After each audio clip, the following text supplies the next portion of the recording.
ఒక అమ్మాయి ఇంటిలో మిగిలిపోయిన ఆహారాన్ని చెత్తను చెత్తకుప్పలో వేసి వెళ్ళిపోతుంది. అప్పుడే ఒక బిచ్చగత్తె ఆకలితో ఆ ఆహారాన్ని బయటకు తీసి తినడం మొదలుపెడుతుంది. అది చూసిన అమ్మాయి, నీకు పిచ్చి పట్టిందా? ఆ చెత్తకుండీలో ఉన్న ఆహారం ఎందుకు తింటున్నావు? అది పాడైపోయింది. అది తింటే నీకు ఆరోగ్యం పాడవుతుంది అంటుంది.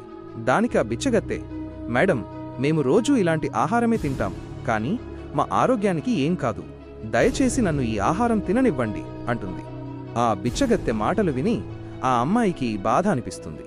అప్పుడు ఆ అమ్మాయి ఆ బిచ్చగత్తెకు 500 రూపాయలు ఇచ్చి, ఈ డబ్బులతో నీకు నచ్చినది కొనుక్కో అని చెబుతుంది.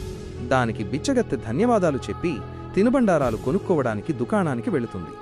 ఇప్పుడు ఆ అబ్బాయి ఆ బిచ్చగత్తెతో ఏం చేశాడో చూడాలంటే, ఆగునైనా, నన్ను చూసి విస్మరించకు, లేకపోతే నీకు చెడు సమయం వస్తుంది.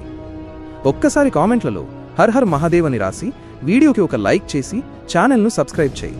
నీ ప్రతి కోరిక నెరవేరుతుంది.